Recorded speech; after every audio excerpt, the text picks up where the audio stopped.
জয় কৃষ্ণ কালী মায়ের জয়, জয় সোনা মায়ের জয়, জয় মঙ্গলা মায়ের জয়। বন্ধুরা সবাই কেমন আছেন? আশা করছি সবাই ভালো আছেন, সুস্থ আছেন। কৃষ্ণ কালী মায়ের কৃপায় আমিও ভালো আছি, আপনাদের ভালোবাসায় এবং কৃষ্ণ কালী মায়ের কৃপায়। ভগবান নিজে কখনো কখনো অবতার রূপে বা দৈব কৃপা হিসাবে আবির্ভূত হন। যখন সমাজে ধর্মের গ্লানি ঘটে এবং অধর্মের উত্থান হয়, তখন ভগবান কোনো মহাপুরুষ বা অবতার রূপে জন্মগ্রহণ করে থাকেন। যেমন শ্রী রামকৃষ্ণ, আবার শ্রীকৃষ্ণ মথুরায় কারাগারে জন্ম বা রামের পরিবারের জন্ম। যদিও তাদের জন্মলগ্নেও তারা সংকটের সম্মুখীন হয়েছিলেন, তবে এটি দরিদ্র পরিবারে প্রতি বিশেষ আগমন নয়, বরং এটি ধর্ম রক্ষার জন্য। অনেক সময় অপ্রত্যাশিতভাবে সেই পরিবারের আশীর্বাদ বা অলৌকিক সাহায্য আসে বা ঈশ্বরের কৃপা বলে মনে করা হয়। ভগবান সবসময় ধন দৌলত বা দরিদ্র দেখে আসেন না, তিনি দেখে আসেন ভক্তের মনে কতটা ভক্তি আছে। সেই ভক্তির মাধ্যমেই ভগবান ধরা দেন এই ধরাধামে।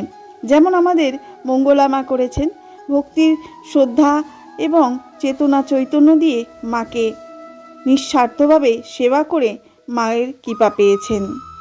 হিন্দু ধর্মে ভক্তি এবং নিঃস্বার্থ সেবা সবচেয়ে গুরুত্বপূর্ণ। সম্পদ বা সামাজিক অবস্থান নয়, বরং ভক্তের আন্তরিকতা এবং বিশ্বাসী ভগবানের কাছে পৌঁছানোর প্রধান পথ। দরিদ্র পরিবারে যদি ঈশ্বরের প্রতি প্রবল এবং অকপট ভক্তি থাকে, তবেই তিনি সেখানে আসেন। শাস্ত্রে বলা হয়েছে, ভগবান কেবল ভক্তের আহ্বানেই সাড়া দেন, তিনি ধনী দরিদ্র দেখেন না। যখন কোনো মানুষ সর্বস্ব ত্যাগ করে কেবল ভগবানের শরণাপন্ন হয় এবং সম্পূর্ণভাবে তার ওপর নির্ভর করে, তখন ভগবান নিজেই তার দায়িত্ব নেন। গীতায় শ্রীকৃষ্ণ বলেছেন, সকল প্রকার ধর্মকে পরিত্যাগ করে কেবল আমার শরণাগত হও, আমি তোমাকে সকল পাপ থেকে মুক্তি করব। অন্যদের প্রতি নিঃস্বার্থ ভালোবাসা, দয়া এবং সেবাকেও ভগবানকে সেবা বলে মনে করা হয়। যদি আপনি পারেন দরিদ্রকে সেবা করবেন, অন্যদেরকে নিঃস্বার্থভাবে ভালোবাসবেন, দেখবেন ভগবান সন্তুষ্ট আপনার প্রতি হবেই। যখন দরিদ্র পরিবার নিজের সীমিত সামর্থ্যের মাধ্যমেও অন্যের প্রতি দয়াবান হয়, তখন স্বয়ং ভগবান সেখানে আসেন। আমাদের যখন কৃষ্ণকালী মা ধরাধামে ধরা দিয়েছিলেন মঙ্গলা মাকে, তখন মঙ্গলা মায়ের সামর্থ্য ছিল না একটা দামি শাড়ি বা একটা গয়না কিনে দেওয়ার বা শীতকালে কোনো ভালো শাল কিনে দেওয়ার। কিন্তু এখন মায়ের দয়ায় বা মায়ের কৃপায় বলুন, সেই কৃপায় মা এখন দামি শাড়ি, দামি গয়না আর মায়ের জন্য ভালো শাল পরাতে পাচ্ছেন, শুধুমাত্র আমাদের ভক্তদের জন্য। ভক্তদের সেবায় মা সন্তুষ্ট হন, আর সেই সন্তুষ্টি ভক্তদের উপর কৃপা হয়ে বর্ষণ করেন।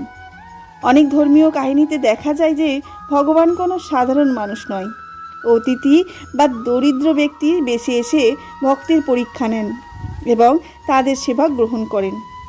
কোনো ভক্ত যদি দরিদ্র সেবা করে থাকেন বা কোনো ভিক্ষুককে দান করে থাকেন, সেই দানটা তোলা থাকবে ভগবানের দুয়ারে। আপনার সেই দানটা আবারও পরের জন্মে ফিরে আসবে আপনার কাছেই।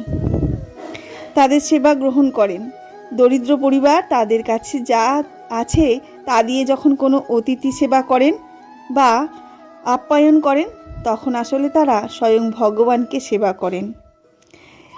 একটি প্রচলিত গল্প অনুসারে অর্জুন মিশ্র নামে এক দরিদ্র ব্রাহ্মণ পণ্ডিত আর অভুক্ত পরিবারের কথা ভুলে গিয়ে ক্লান্ত দেহে শ্রীহরিকে স্মরণ করে ঘুমিয়ে পড়েন।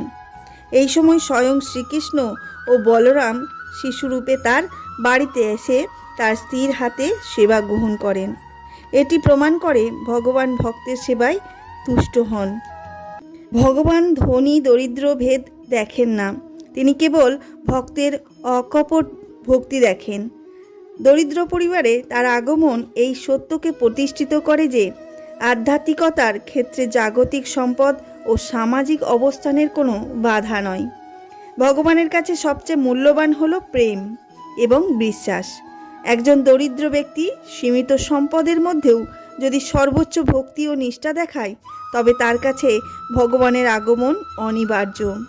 এটি প্রমাণ করে যে ভক্তি অর্জনের জন্য কোনো বিশেষ যোগ্যতা বা সম্পদের প্রয়োজন হয় না। ভগবানকে ভক্তবৎসল বলা হয়, অর্থাৎ তিনি ভক্তকে ভালোবাসেন। দরিদ্র ভক্ত যখন অসহায় অবস্থায় সম্পূর্ণরূপে তার ওপর নির্ভর করে, তাকে স্মরণ করে, তখন ভগবান স্বয়ং তার প্রতি দয়া ও কৃপা বর্ষণের জন্য আসেন। দরিদ্র ভক্তের কষ্ট দূর করতে অথবা তার প্রতি প্রতিজ্ঞা রক্ষা করতে ভগবান সাধারণ মানুষের বেশে এসে তার সেবা গ্রহণ করেছেন। এটি তার করুণার একটি প্রকাশ। ধনী পরিবার সম্পদ ক্ষমতার কারণে অনেক সময় অহংকার জন্ম নিতে পারেন, যা আধ্যাত্মিক পথের বাধা। অন্যদিকে দরিদ্র পরিবারের সরলতা, বিনয় এবং সীমাবদ্ধতার কারণে ভগবানের প্রতি নির্ভরতা অনেক বেশি থাকে। ভগবান এই নির্ভরতা পুরস্কৃত করার জন্য আসেন। তার আগমন বৈষয়িক জগৎকে এবং বার্তা দেয় যে প্রকৃত ঐশ্বর্য জাগতিক সম্পদ নয়, বরং ঈশ্বরের প্রতি ভালোবাসায় নিহিত। রাধে রাধে। হরে কৃষ্ণ বন্ধুরা, জয় কৃষ্ণ কালী মায়ের নাম জপ করতে থাকুন, আপনি মায়ের কৃপা পাবেনই পাবেন।